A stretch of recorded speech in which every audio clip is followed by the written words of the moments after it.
मंडळी ही बघा किल्ली घेण्याची नवीन पद्धत. तर नमस्कार मंडळी, श्री स्वामी समर्थ. सकाळी लवकर घरची कामावरून क्लासला निघालो, त्यासाठी किल्ली घेतली. तर मंडळी सकाळी 10 वाजता गाडी घेऊन क्लासला निघालो.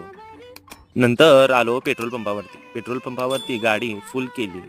मंडळी उन्हाचा तडाखा सोसत क्लासमध्ये पोहोचलो. नंतर का नाही 12 वाजता क्लास सुटल्यानंतर घरी निघालो. नंतर काय घरी आल्यानंतर आपलं रोजच काम, मसरांना पाणी पाज. नंतर का नाही एकदा शिका संपूर्ण गोट्यातील कामं आवरून घरी जायच्या वेळेतच मला चिमणीताई भेटली. ती पण म्हणाली माझे पण 2-3 फोटो काढ, मला पण घे तुझ्या व्हिडिओ मध्ये. तिने पण 2-3 अशा चांगल्या पोज दिल्या. तर मंडळी आज आमच्या का नाही झाडाला 32 पाकळ्यांचा मोगरा लागला होता. मोगरा बघून झाल्यानंतर आलो घरी येऊन बघतोय तर काय आईने मस्तपैकी जेवणाचं ताट वाढून ठेवलं होतं. नंतर का नाही जेवण झाल्यानंतर MSc च्या क्लासला आलो. नंतर पुस्तक घेऊन टायपिंग करण्यासाठी सुरुवात केली. नंतर का नाही क्लास सुटल्यानंतर सनसेट बघण्यासाठी आलो. जाताना सबस्क्राईब करून जावा की हो.